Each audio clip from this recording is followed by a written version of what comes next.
we had no idea what we were doing. We knew what we wanted to do and we just kind of did it. Yeah. So we rented the space and we bought a couple of coolers.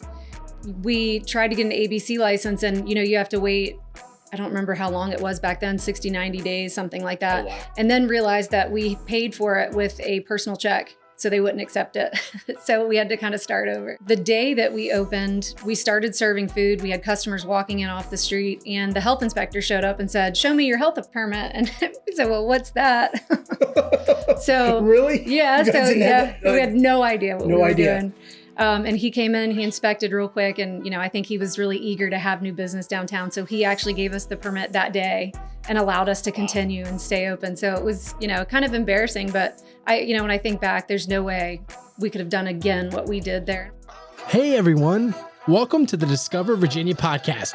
I'm Joseph Trahan, your host for the #1 video podcast in Virginia, where we explore the rich history, vibrant culture, and iconic businesses that make our Commonwealth truly special and worth talking about. So get ready as together we discover Virginia. Hey guys, welcome back to the Discover Virginia podcast. Today we are at the historic Bier Garden located in Portsmouth, Virginia. And joining us today is the legendary Stefanie Osfolk Brown, who along with her family runs one of the most historic and beloved restaurants in Portsmouth, Virginia, the Bier Garden. This family-run establishment, known for its authentic, inspired cuisine and impressive selection of over 400 beers. You heard that, guys. 400 different types of beers, has been a local treasure for 25 years and counting. I think it's like 27 years. 27, yeah. Stefanie, welcome to the podcast. Yeah, thanks for having me. Absolutely. And thank you for hosting us. So we're actually in the main lobby. So if you're just listening to the audio version, go on over to YouTube and check out this amazing space. And shout out to Michael for getting all that great footage for us.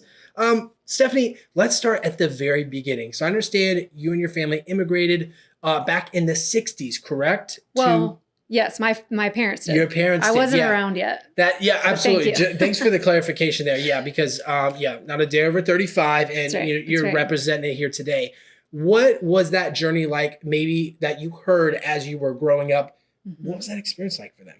Well, my parents got married in 1962, and they decided pretty quickly that it just wasn't going to work out with the old school methods that were going on down there. So in November of 1963, they got on a boat, and it was about 2-3 weeks, and they landed in Norfolk. They were sponsored here. So they just kind of moved in with family, $50 to their name, and no English. My mom learned English from soap operas. And, they just kind of found their way. My dad was a brick mason by trade. My mom was a seamstress. She actually made American flags for car dealerships, the really, really big ones. Yeah. And when I was growing up, I remember sitting under her sewing machine while she would work at home. So that is incredible. So literally they got married and they're like, okay, skip the honeymoon. We're going to America. And they arrived in Norfolk. Mm-hmm. And what led them down the path of settling here in Portsmouth and eventually, starting the Bier Garden?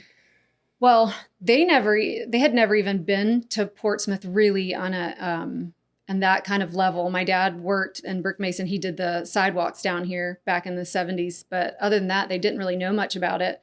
I grew up in Chesapeake. My parents still live out in Chesapeake and Great Bridge, Hickory area.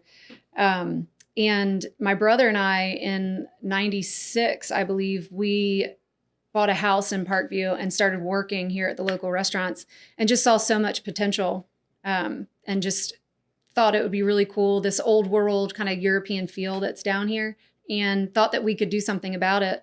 We also noticed that there was a ton of beers that were available that nobody was carrying.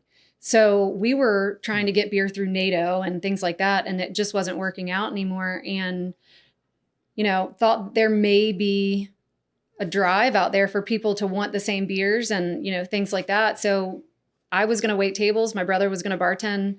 Mom was going to cook because she was an amazing cook. And, and then my dad was going to do the build out because he was in construction. And so we found this place with this big, beautiful patio, and started with probably 300 square foot of interior space. Wow. And this patio that's out here. And then over the next 15 years, we kind of just expanded into this huge footprint that we have now. Amazing. So you guys all had a unique skill and trade, and you're like, hey, let's come together as a family and do something together. And I know he's not featured here on camera, but your brother Jason, correct? Kevin, I'm so sorry. Kevin, your brother Kevin, a little camera shy, but growing up, did you guys have maybe any early memories of you guys working together, or maybe looking to maybe out compete one another, or any funny stories to share? No, actually, Kevin and I were not super close growing up. Okay. We're 6 years apart. So by the time I was, a teenager, he was already in college. So it was kind of fun for us, once I turned 18, because we opened the restaurant when I was 20. When I was 18, I started visiting him in college and we became friends. And he moved back from college, and that's when we bought the house kind of together. And we moved in and we became friends then. And that's when we were like, oh, wow, we do have a lot in common. We could do this together and things. So we didn't become close until much, much later. But it's been a fun ride. Absolutely. Yeah. Nothing like some sibling pairing to really, make or break a life journey there. Right. So the Bier Garden opened in 1997, correct? And I imagine the road to opening those doors wasn't easy. I mean, you guys previously hadn't opened a restaurant before. This was the first one, right? What were those early days of like, okay, you got to build something? Like, did you get permits? Like, was there health restrictions? Like, I mean, the 90s were a very different time. Take us back to that. We had no idea what we were doing. We knew what we wanted to do and we just kind of did it. Yeah. So we rented the space and we bought a couple of coolers. We tried to get an ABC license and, you have to wait. I don't remember how long it was back then, 60, 90 days, something like that. Oh, wow. And then realized that we paid for it with a personal check, so they wouldn't accept it. So we had to kind of start over. Interesting. They wouldn't accept a personal check? No, because it's ABC and you have to use your corporation. And we didn't know. So we had to, I think our first 2 months we were open, we didn't serve any beer. The day that we opened, we started serving food. We had customers walking in off the street and the health inspector showed up and said, show me your health permit. And we said, well, what's that? So really? Yeah. We had no idea what we were doing.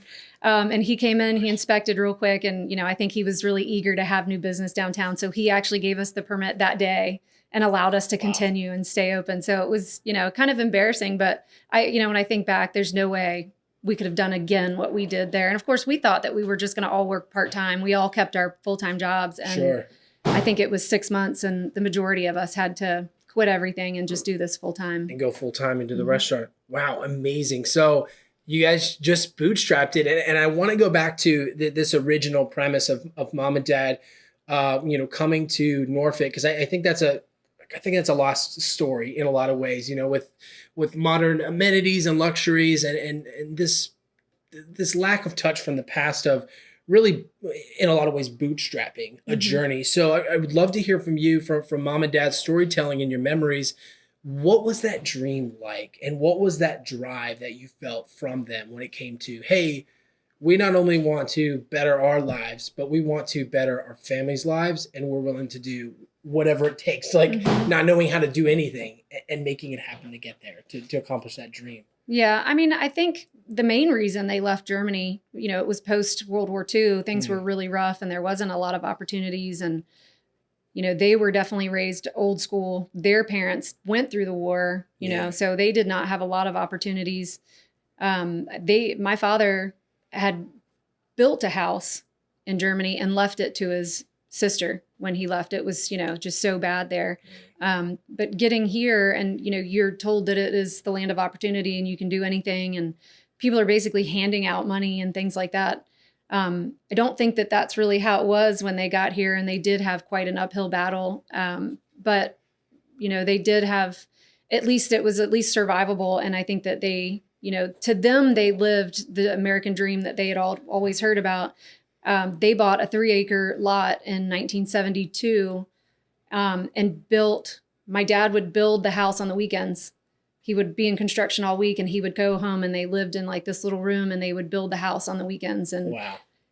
It was like a ultimate fixer-upper project, right? Yes, just building it from scratch. Yeah, that's right. It was back when Lowe's, or I think even Sears, they would just build your house. You could buy material on credit, so you would just go in and go, "I need this," and they would put it on your credit. So they ended up having, I think, like a $13,000 loan originally when they built the house. That's so that was. Is the house still there today? Yeah, they still live there. Yeah. Oh, incredible! Mm-hmm. Incredible. Stephanie, thank you for sharing that. And so growing up in this, two worlds, I can imagine the household is, this old school, very German roots, of living, and then this new sense of America. What was early life like for you? Did you ever learn German, or and what traditions kind of was around the household as it intertwined with the American Yeah, vision? I think it was very very German household. Germans tend to stick to themselves. So I always joke that, the Italian families, there's like 15 families deep. Sure, The Germans don't really do that. They kind of stick to themselves. But my parents were very proud Americans. They spoke English only in our household. They spoke German to each other. So I think that I was probably a teenager before my parents realized that I understood German. And we had gone back to Germany every, year and a half to visit family and things like that. But I remember them talking about my brother and I in front of us. And my brother and I, Kevin and I were like, what are you talking? And they were shocked. You know what we're saying? Like, Of course we do. They were like, yeah, we need to figure out how to discipline these children. You're like, well, wait a minute. Yeah, so of course we understand. So, they had inadvertently taught us German by talking to each other, but they didn't realize it. But, I always thought that was kind of neat. And so now I'm able to speak German, whereas I wasn't when I was a kid, because I didn't want them to know that I could speak German. I was very shy about that. So they were very, they made it a point to only speak German to each other, not in the household. Yeah. Yes, they did not speak German to my brother and I. But you also have to think, they came here in 1963, and, it was not a very popular thing to be German. There was a stigma around that era, right? Yeah, some may say there's still a stigma. Absolutely. All the bad guys in all the movies, they're still German. Yeah. Yeah. So they were proud Americans. They were American. They spoke English to us. When I started school, I have it documented in one of my progress reports or report cards. My English wasn't great because I spoke with a German accent, because I learned English from my parents. Oh, gotcha. Yeah. Yeah. So that was kind of unusual looking back. But, the food was always German. My mom was very old school. She always cooked very traditional German food at home. It was the neighborhood kids always came over, and they always wanted to know what mom was cooking for dinner. And Can you tell us more of what that looked like? Well, mom would make goulash and the rouladen, and always cucumber salad, and potato salad would, ironically, because it's one of the best sellers we have here, was not something that we had on a daily basis at home, because my mom's mom made the best potato salad on the planet. And my mom, I think that she got so strict on herself that she couldn't perfect hers, that it became like a thing. But, I love our potato salad. Or some people call it GPS. She was like, I can't perfect it. So yes. I can't share it. Yeah. Oh, wow. And then we had little things like, we didn't celebrate Christmas so much on Christmas Day as much as we did Christmas Eve. That was our big holiday.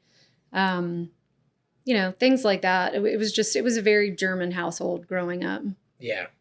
Incredible. Stephanie, thank you for sharing that. So we're gonna do some time traveling here. So flash forward 27 years, we're in the present day, 2024, and you guys are, I'm assuming, running very strongly. We polled our Facebook community, and we were like, hey, what historical or what cool places should we feature next? And they're like, you have to check out the Bier Garden and the amazing staff that exists there. And so, Stephanie, I'd love to hear from you. With over 40 entrees, specialty sandwiches, and more than 400 different beers on the menu. If you drank one beer a day, that's like a year's worth of beer right there. How do you continue to innovate the business? Because restaurant changes, COVID happened, industry changes, but still remaining true to the origins of, what this really meant when it was built. Well, I would say the main theme that we wanted to keep when we first started was, we wanted that place where you could go by yourself and feel like you were part of it, or come with a family and you become part of the family. Right. We've always, in Germany, it's called a Stammtisch. And that's kind of, every restaurant or every local restaurant has a table that is designed that anybody is welcome there. So we expanded our bar in 2005, but we used to have a big Stammtisch table in the old bar, and you would come in and sit down, and whoever was there by themselves could come and join. Next thing you know, it would be a big rowdy table of 10 people, and they became best friends. And that was kind of a thing. Yeah. So that was always part of it. We wanted people to feel like they were welcomed. Right. And then with the beer, we're kind of, I would say we're picky, but it doesn't sound like that when we have such an incredible beer selection. With things like Oktoberfest and German heritage, I mean, you can make a lot of great beer, you know? Yeah, but we try to specialize in European style beers, people that have been doing this for 1,000 years. You know, Weihenstephaner, they're from 1042. They have a yeast strain from their wheat beer that is almost 1,000 years old. That's fantastic. Nuts. You know, we have Schneider Aventinus that is, you know, it's a double bock wheat beer that we sell more of than anybody in the world. Like literally that beer, like just doesn't get sold anywhere the way that we do because of our customers. Our customers love it and they want good quality stuff. Yeah. We try to find things that are hard to find, hard to get. But also they have to have that quality. They have to have that good flavor, and there's got to be something to it that makes it special. And we've gotten a lot of, I won't say a lot of criticism, but some criticism because we don't do a lot of American breweries. But I don't want the fly by night, hey, we just made this sour yesterday. You know, you have beers like Duchess that, you know, they age for a minimum of 18 months before they even get to the bottling system. So, you know, it's a lot about that beer education, the beer respect, the honoring this age-old process, but also not wasting our time on things that, you know, may not be around for very long. And so, you know, we may have 400 right now. We may have 350. Sure. It's an incredible list, and it is hard. You know, people come in and they see our beer list, they order something, we don't have it. I promise you, I'm trying to get it. You know, it just might not be here today.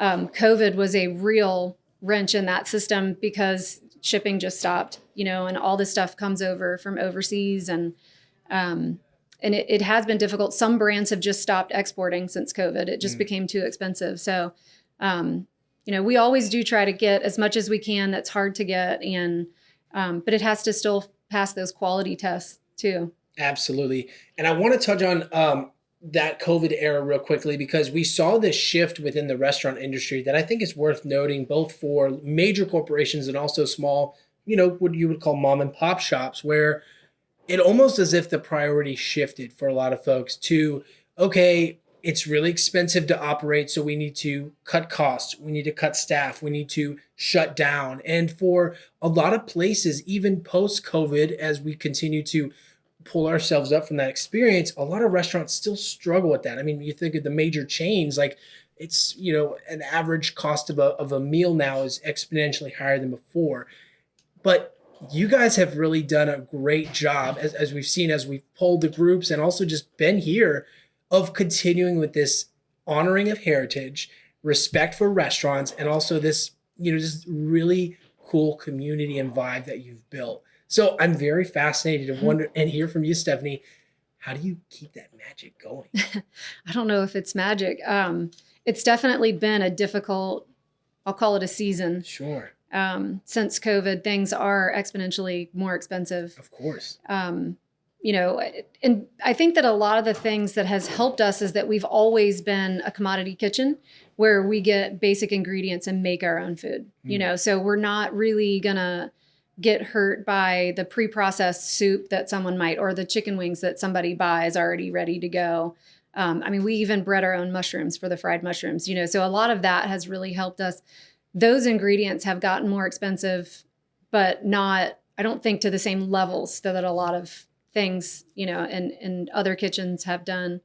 And, you know, I don't know, it's a day-to-day business. You know, it's like today I need to think about this doesn't look right, so I've got to fix it here. So then it becomes, okay, what am I going to do to boost the sales of this? Or what am I going to do to fix that? Or, you know, maybe it is magic. I don't know. It's from a the constant outside battle. looking in, it is magical too, because as you mentioned before, I mean, you're making things from scratch in a day and age where a lot of it is push the button, drop it in the fryer and wait 4 minutes. Like there's not much culinary experience needed, or that you know, that touch, that chef's kiss, so to speak. Yeah. So I'd like to talk about the day-to-day next, because you have very unique aspects throughout the beer garden, which Michael will be featuring. Thank you, Michael, and some B-roll footage later on. So definitely check out the video there. What can guests expect when they come and dine with you, and what seating areas exist for the different type of experience they're looking for? Okay. Well, when you walk in, you'll come through. I always refer to it as like the tunnel, because as you come down our main hallway, the wisteria is my nemesis. I try to keep it trimmed up, but it is just insane how fast it grows, and it becomes a tunnel that you walk through. We have the outdoor patio, the covered patio that is great, and we cover in the winter so that it is still usable and heated. We have outside patio where we have the umbrella tables. We are in the dining room. So we have 2 dining rooms, one that's very tiny. We call it the old bar because that's where our bar used to be. And now it's a small section with bathrooms. We have the traditional bar that is in the back. There's a little alpine house and a picturesque scene of Rodenburg, which is one of our favorite cities. And then if you go out back, we have what we call the back porch. There's some extra seating and a little bar area. And then, of course, we have the gift shop and the wine market and the like little grocery store that we have back there, that we have all the different German products and things like that. Yeah, which is so cool. I was checking out your website, and you can actually order like authentic imported chocolate from Germany, which shout out to mom and dad stationed in Stuttgart area right now in Germany for their military orders. German chocolate is phenomenal. Every time Nanny comes to visit and brings chocolate for the kiddos, it's amazing. And it's even more incredible that you can actually get it for our Hampton Roads families and guys, gals here in the area through the Bier Garden. Absolutely. That's incredible. My family's actually really close to Stuttgart. Oh, like incredible. 45 minutes. Yeah. Yeah. Amazing. So Stefanie, as we kind of head towards the end of our conversation today, I want to highlight this important aspect that we talk to a lot of business owners about, and that's really the future of the business. As business owners, we think about, okay, what exists now for our customers and our guests to experience, but what does that future endeavor look like? So curious if there's any highlights or things that folks can be looking out for as they continue on this journey with you all. Yeah, well, I would say first and foremost, we have Oktoberfest that we do every year, and that's coming up the 28th of September. It's a big day for us. We usually get around 2,000 people that come out, and it'll be right here on High Street. We'll have the whole street blocked off, and we'll have the Papa band and everything like that. We are using the back patio. We're able to add some square footage back there and have some events back there as well. I do have some live music back there that comes in, which is really wonderful. As far as like the future of the restaurant, I'm trying to redo the menu to get some new things on there and get some old things off. Always looking for new exciting beers that might be coming and going. I'm always interested in finding little mom and pop breweries that are just finally making their way over here, and things like that. Incredible. Yeah. Are we going to be able to see any guest singing appearances by yourself, maybe during one of the bands on Oktoberfest? Me singing? Yeah. I will be on the mic most of the day, but I will not be singing. Your brother said you sing a lot in the kitchen. That's what he was telling me beforehand. Yeah. I'm sure he said that. Wonderful. Well, thank you so much, Stefanie, for this conversation today. And definitely, folks listening, go check out the Oktoberfest. We specifically did this episode and the one we saw last week for all the cool things happening in the month of September, where you can go out and explore the community and meet great folks like Stefanie. So without further ado, Stefanie, is there any final words or messages you want to leave the audience with? And where can folks go to learn more about what you have going on? Great. Well, thanks for having me. But also, you can go to biergarden.com. We have all the information up there for Oktoberfest, but also you have to get down here to experience it for yourself. Old Town in the fall is just absolutely beautiful, the way with all the trees are and the way they start lighting up for the winter and everything like that. I would definitely just say you have to see it to believe it. It's one of those places. Absolutely. Thanks again, Stefanie. Appreciate your time. Thank you.